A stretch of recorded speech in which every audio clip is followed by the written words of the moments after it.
আসসালামু আলাইকুম ওয়া রাহমাতুল্লাহি ওয়া বারাকাতুহু। ওয়া আলাইকুম আসসালাম ওয়া রাহমাতুল্লাহি ওয়া বারাকাতুহু।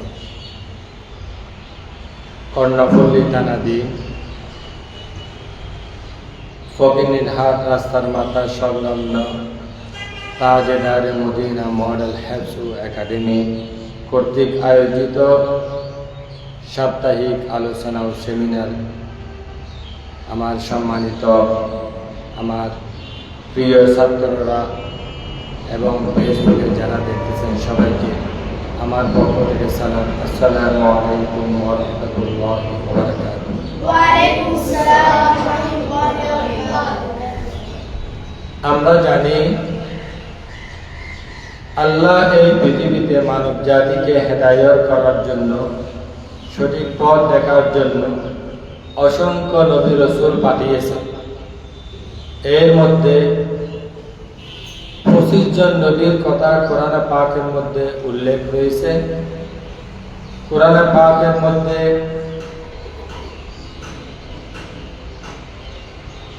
6666 আয়াতের মধ্যে 1000 আয়াত রয়েছে শুধু নবীদের জীবনী। সুবহানাল্লাহ। 1000 আয়াত শুধু নবীদের জীবন নিয়ে বলা হয়েছে। এই 25 জন নবীর মধ্যে সর্বপ্রথম মানব জাতির পিতা, আদি পিতা, প্রথম নবী হচ্ছেন হযরত আদম আলাইহিস সালাতু ওয়াস সালাম। আজকে আমি সেই আদম আলাইহিস সালাতু ওয়াস সালামের জীবন নিয়ে সংক্ষিপ্ত আলোচনা করব। যেমন কোরআন পাকের মধ্যে 25টি আয়াতের মধ্যে 25 বার আলোচনা করা হয়েছে। কয়বার? 25 বার। 25টি আয়াতের মধ্যে 25 বার নবী আদম আলাইহিস সালাতু ওয়াস সালামের কথা উল্লেখ করা হয়েছে, আলোচনা করা হয়েছে। তো আমি আমার ক্ষুদ্র জ্ঞানে আমি স্টাডি করে, গবেষণা করে, রিসার্চ করে আমি আমার মতো যতটুকু পেরেছি বের করেছি। কোরআন পাকের মধ্যে প্রথম সূরা, দ্বিতীয় সূরা সূরা বাকারার মধ্যে 31 নম্বর থেকে 37 নম্বর আয়াত, এই 6-7টি আয়াতের মধ্যে বাবা আদম আলাইহিস সালাতু ওয়াস সালামের জীবন নিয়ে আলোচনা করা হয়েছে।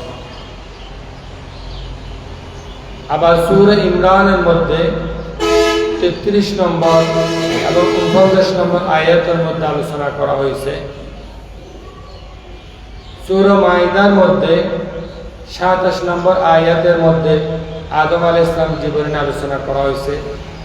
এবং সূরা আরাফ 11 নম্বর আয়াত থেকে 35 নম্বর আয়াত এবং 172 নম্বর আয়াত এবং সূরা বনী ইসরাঈল 61-70 নম্বর আয়াত সহ অসংখ্য কোরআন পাকের মধ্যে আরো আয়াতের মধ্যে আদম আলাইহিস সালাতু ওয়াস সালামের জীবন নিয়ে আলোচনা করা হয়েছে। যেমন আমি যদি প্রথম একটি আয়াত তেলাওয়াত করি, যেটা কোরআন পাকের প্রথম নম্বর পারা 5 নম্বর পৃষ্ঠা সূরা বাকারা 31 নম্বর আয়াতের মধ্যে রয়েছে। আল্লাহ তাআলা ইরশাদ করেন, আউযু বিল্লাহি মিনাশ শাইতানির রাজীম, বিসমিল্লাহির রহমানির রহিম, وعلم آدم الأسماء كلها ثم عرضهم على الملائكة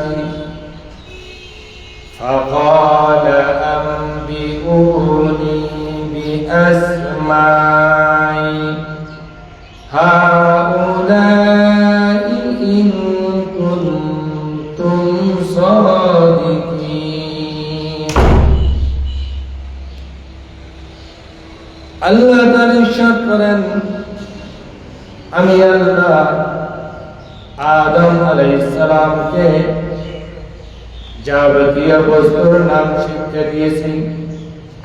অতঃপর আর কিছু বস্তুর নাম ফেরেশতার সামনে উপস্থাপনা করে আমি ইরশাদ করলাম, তোমরা যদি সত্যবাদী হও তাহলে এসব বস্তুর তোমরা নাম বলতে পারো। বড় করে বলুন সুবহানাল্লাহ। আল্লাহ তাআলা ইরশাদ করেন, ক্বালু সুবহানাকা লা ইলমা লানা ইল্লা মা 'আল্লামতানা ইন্নাকা আনতাল আলিমুল হাকীম। আল্লাহ তাআলা বলেন, পবিত্রতা আপনার জন্য, আমাদের কোনো জ্ঞান নাই, কিন্তু আপনি রব্বুল আলামিন আমাদেরকে যতটুকু শিক্ষা দেন আমরা ততটুকু চলতে পারি। আপনি হচ্ছেন জ্ঞানী এবং প্রজ্ঞাময়। বড় করে বলুন সুবহানাল্লাহ। ফেরেশতারা, আল্লাহ যখন ফেরেশতাদেরকে বলতেছে তোমাদের জ্ঞান কতটুকু আছে তাই বলো দেখি, বাবা আদম আলাইহিস সালাতু ওয়াস সালামের উপস্থিতি, তখন ফেরেশতারা বলল, হে আল্লাহ, আমাদের তো এতটুকু জ্ঞান নেই, তুমি আল্লাহ আমাদেরকে যতটুকু শিক্ষা দিয়েছেন, যতটুকু জানো আমরা ততটুকু জানি, এর চেয়ে আর বেশি কিছু আমরা জানি না। অর্থাৎ ফেরেশতাদের চেয়েও মানব জাতির নবীদের এবং মানব জাতির মানুষের মর্যাদা আরো বেশি। সুবহানাল্লাহ। আল্লাহ তাআলার হুকুমে আমরা জানি পৃথিবীর মধ্যে আল্লাহর জমিনে ৬০ জন বড় বড় ফেরেশতা রয়েছে। কয়জন? কে কে? একটা হচ্ছে হযরত জিবরাইল আলাইহিস সালাম, ইসরাফিল আলাইহিস সালাম, মিকাইল আলাইহিস সালাম, আজরাইল আলাইহিস সালাম। আজরাইল আলাইহিস সালামের কাজ কি? মানুষের জান নিয়ে যাওয়া। মানুষ যে ইন্তেকাল করে, মানুষ যে মারা যায়, সেই জানটা নিয়ে যায় কে? আজরাইল আলাইহিস সালাম। সে আজরাইল আলাইহিস সালামকে আল্লাহ হুকুম দিলেন, যাও তুমি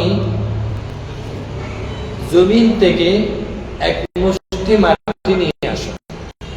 কি করার জন্য? বাবা আদমকে সৃষ্টি করার জন্য। যখন জমিন থেকে এক মুষ্টি মাটি নিয়ে আসলেন, সেই মাটিকে হানে কাবা রাখা হলো এবং সেই মাটির উপর আল্লাহ তাআলা ৪০ দিন বৃষ্টি বর্ষণ করলেন। কয়দিন? ৪০ দিন। এভাবে ৪০ দিন বৃষ্টি বর্ষণ করার পর সেই শরীরের উপর আল্লাহ রূহ প্রদান করলেন। আদম আলাইহিস সালামকে সৃষ্টি করার পর ৪০ দিন বৃষ্টি বর্ষণ করলেন, এরপর রূহটা প্রবেশ করলেন এবং আদম আলাইহিস সালামের কপালের মধ্যে আমাদের নবীর নূর মুবারক এসেছিলেন। সুবহানাল্লাহ। সৃষ্টি করার পর আদম আলাইহিস সালাম কোনো নড়াচড়া করতেছে না যতক্ষণ পর্যন্ত মানুষের রূহ আসে নাই। মানুষের রূহ হচ্ছে মূল, মানুষের রূহ হচ্ছে কি? মূল, প্রাণ, যেটাকে আমরা প্রাণ বলি। সে প্রাণটা যখন আসলো তখন আদম আলাইহিস সালামের মধ্যে কি চেতনা আসলো, নড়াচড়া করলো এবং সে আদম আলাইহিস সালামের কপালের মধ্যে আমাদের নবী নূর মুবারক চমকাচ্ছে। সুবহানাল্লাহ।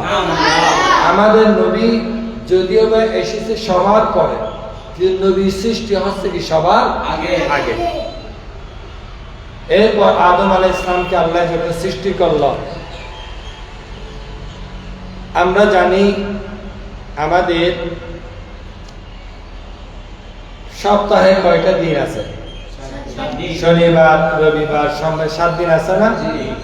আমরা যদি আরেকটা আদম আলাইহিস সালামের জীবনে দেখি, আদম আলাইহিস সালামকে আল্লাহ যে মাটি সৃষ্টি করেছেন, আদম আলাইহিস সালাম সৃষ্টি করে যে মাটি সৃষ্টি করেছেন, সেই দিনটা ছিল শনিবার। সুবহানাল্লাহ।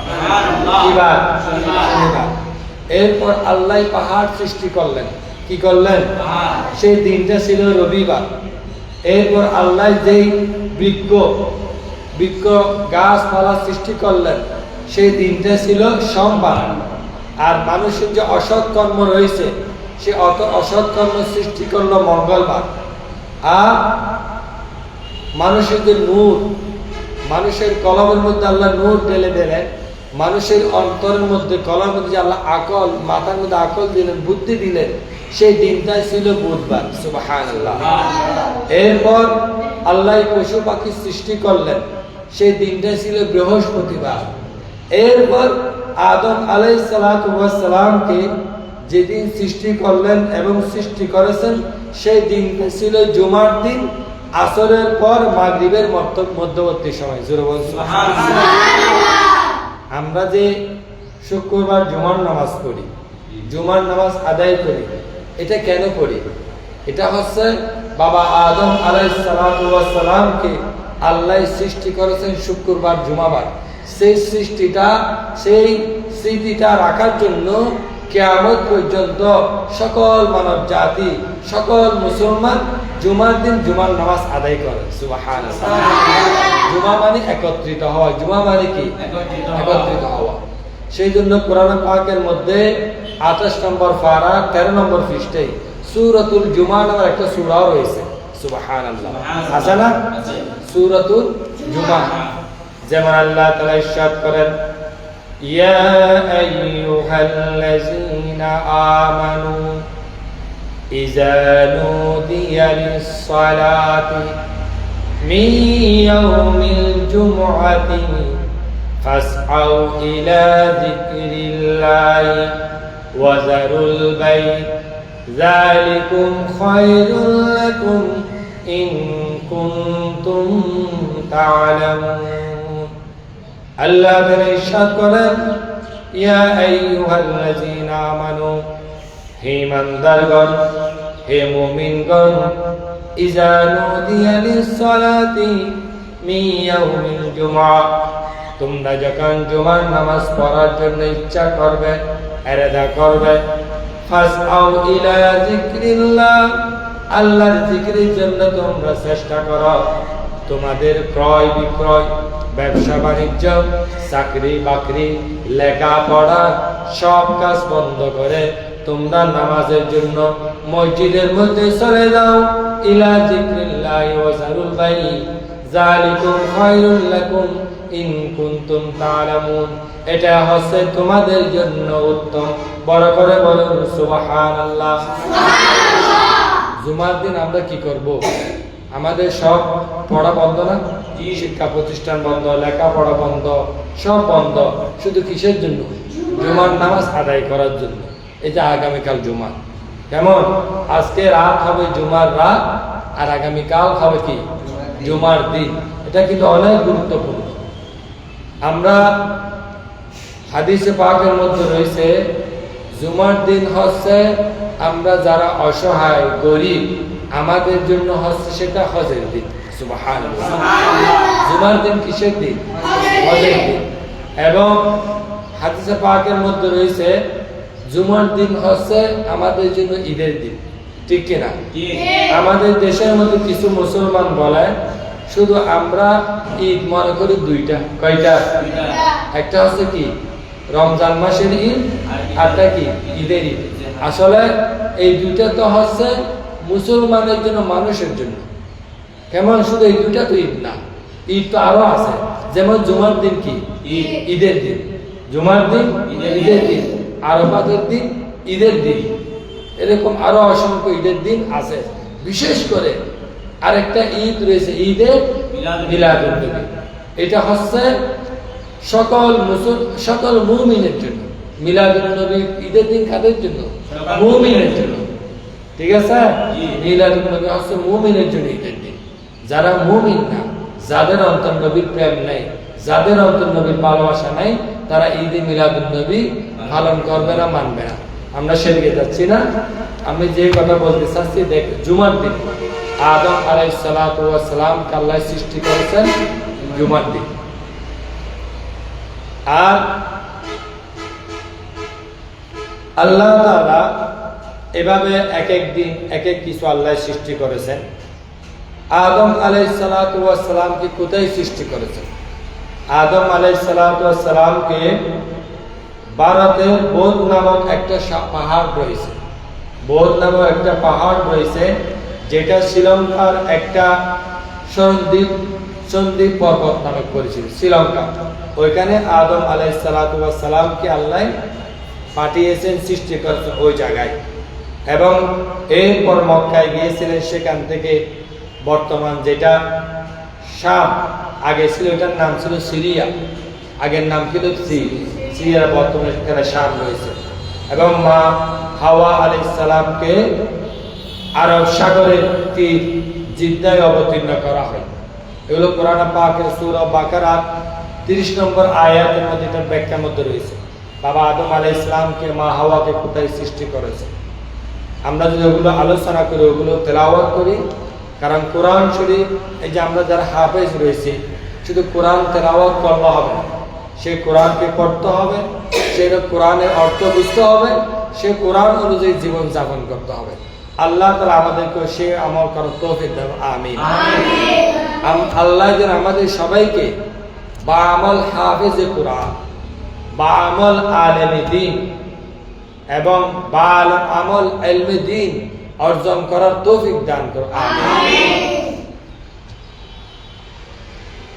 একই দিলেন আল্লাহ মুদেরকে মনবহার, রহমতে আলামিন উম্মতে সরকার।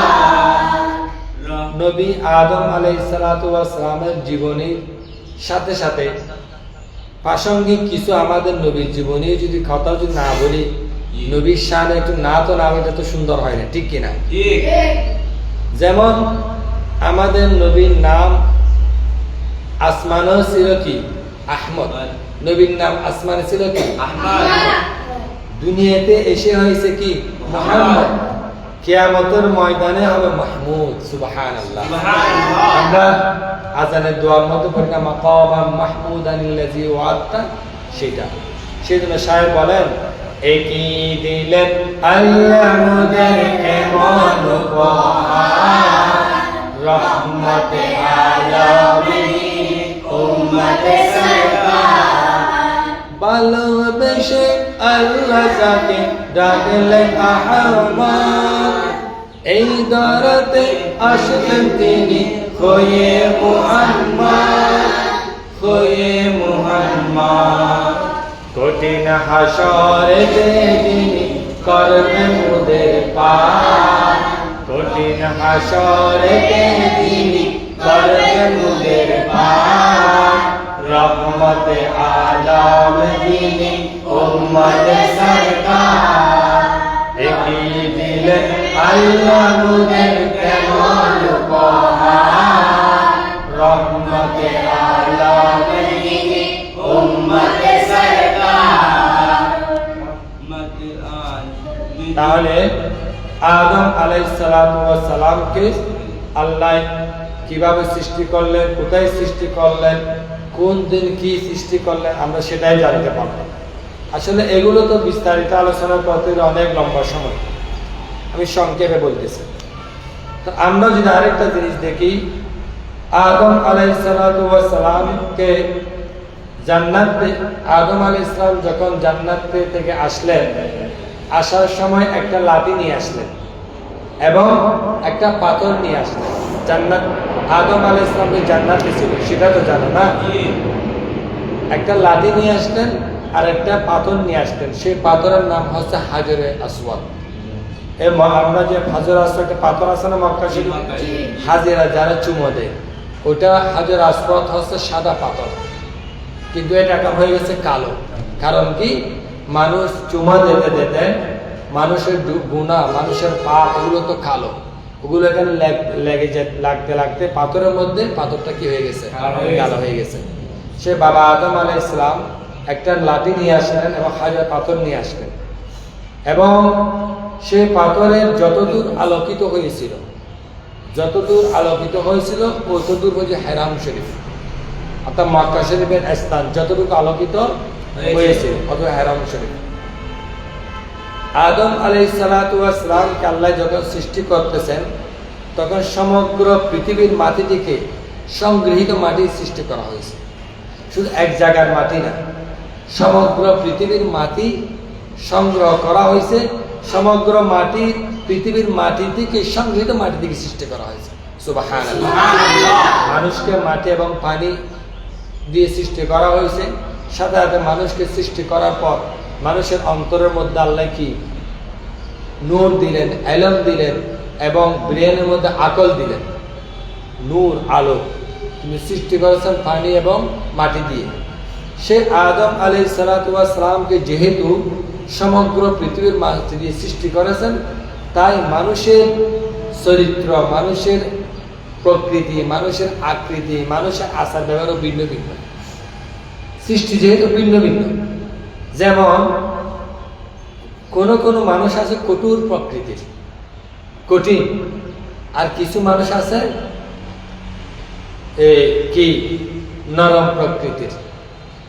আবার কিছু মানুষ আছে মধ্যপন্থায়, আবার কিছু মানুষ আছে কালো, কিছু মানুষ লাল, আবার কিছু মানুষ মধ্যবর্তী। অর্থাৎ কেউ বেশি সুন্দর, আর কেউ কম সুন্দর, আর কেউ কি উভয়গুলো। কিছু মানুষ সৎ, আবার কিছু মানুষ অসৎ, আবার কিছু মানুষ দোষে গুণে, গুণও আছে, দোষও আছে।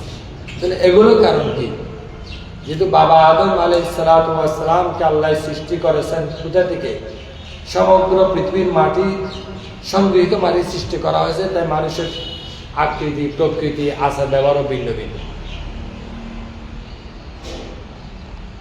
আদম আলাইহিস সালাতু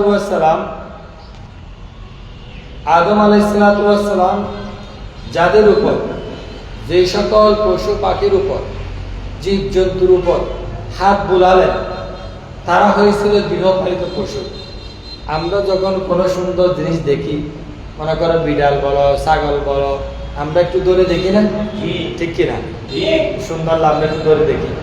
ঠিক আদম আলাইহিস সালাম যখন যে সকল প্রাণীর উপর হাত বুলালেন, সে সকল প্রাণী হয়ে গেল গৃহপালিত পশু।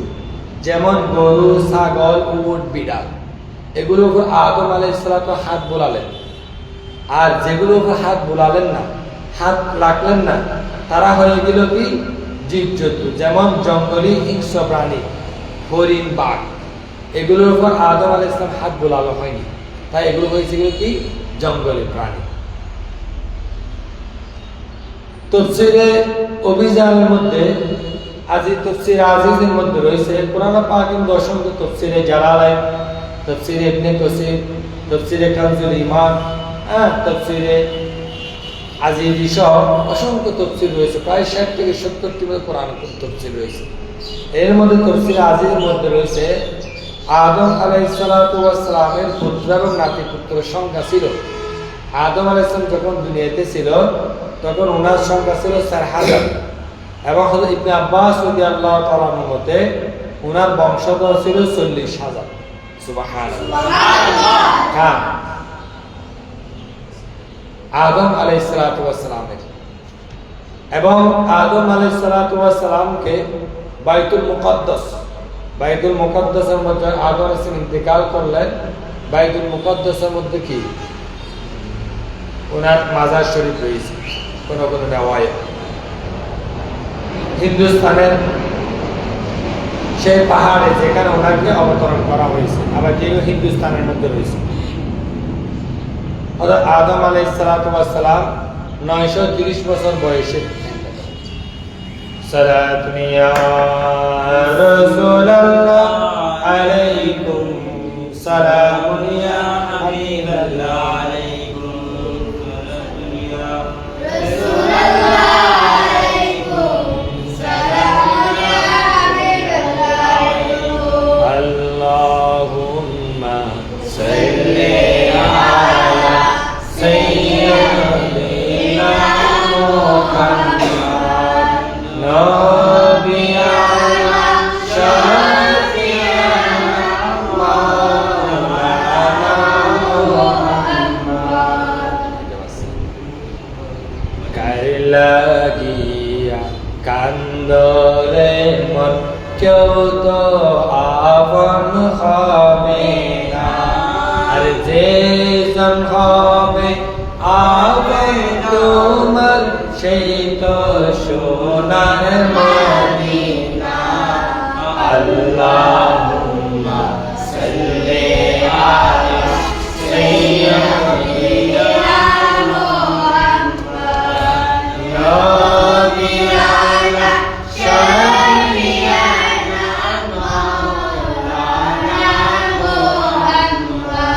কোরআন পাকের মধ্যে 3 নম্বর পারা 13 নম্বর পৃষ্ঠা 33 নম্বর আয়াতের মধ্যে সূরা আল্লাহ তাআলা ইরশাদ করেন ইন্নাল্লাহা আসতাফা আদাম ওয়া নূহা ওয়া আলা ইব্রাহিমা ওয়া আলা ইমরান আলাল আলামিন। নিশ্চয় রব্বুল আলামিন আদম আলাইহিস সালাতু ওয়াস সালাম, নবী নূহ আলাইহিস সালাতু ওয়াস সালাম, ইব্রাহিম আলাইহিস সালাম এবং ইমরানের বংশের মাধ্যমে সমগ্র পৃথিবীর মধ্যে মানব জাতি বংশ বিস্তার করেছিলেন। সুবহানাল্লাহ।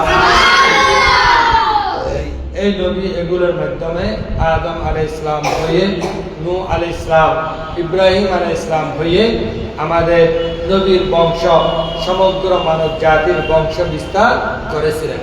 আল্লাহ তাআলা আমাদের সবাইকে এই যা আলোচনা শুনেছি এবং যা করেছি এগুলোর উপর আমল করার তৌফিক দান আমিন।